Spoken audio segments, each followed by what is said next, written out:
আসামের গর্ব। নমস্কার সবাইকে, আমি অঙ্কিতা দাস, ন্যাশনাল এমই স্কুলের সপ্তম শ্রেণীর একজন ছাত্রী।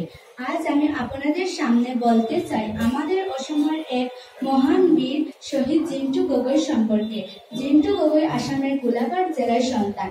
ছোটবেলা থেকেই তিনি ছিলেন সাহসী, পরিশ্রমী আর দেশপ্রেমে ভরপুর।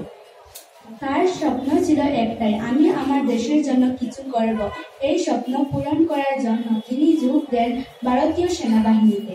সেনা জীবনে 17 নং গাড়োয়াল রাইফেলস এর ক্যাপ্টেন হিসেবে তিনি ছিলেন এক নিষ্ঠ, শৃঙ্খলাপূর্ণ এবং সাহসী সৈনিক।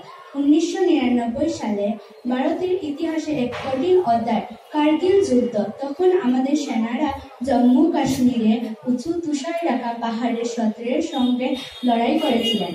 সেই যুদ্ধক্ষেত্রে ছিলেন আমাদের আসামের বীর ক্যাপ্টেন জিন্টু গগৈ। তিনকোনা পাহাড়ে যুদ্ধ চলাকালীন শত্রুর গুলির মুখেও তিনি 1 ইঞ্চি পিছিয়ে যাননি। সহযোদ্ধাদের রক্ষা করতে গিয়ে নিজের জীবন বিপন্ন করেছেন। দেশের পতাকা যেন কখনো না নত হয়, এই বিশ্বাসে তিনি নিজের প্রাণ উৎসর্গ করেন। তার দেহ মাটিতে লুটিয়ে পড়েছিল, আর কিন্তু তার সাহস আর দেশপ্রেম আকাশ ছুঁয়েছিল। দেশের প্রতি তার এই অসাধারণ বীরত্বের জন্য ভারত সরকার তাকে মরণোত্তর বীর চক্র সম্মানে সম্মানিত করেন। আজ শহীদ জিন্টু গগৈ শুধু আসামের নয়, পুরো ভারতের গর্ব। তার জীবন আমাদের শেখায় দেশপ্রেম মানে শুধু ভালোবাসা নয়, ত্যাগ আর দায়িত্ব।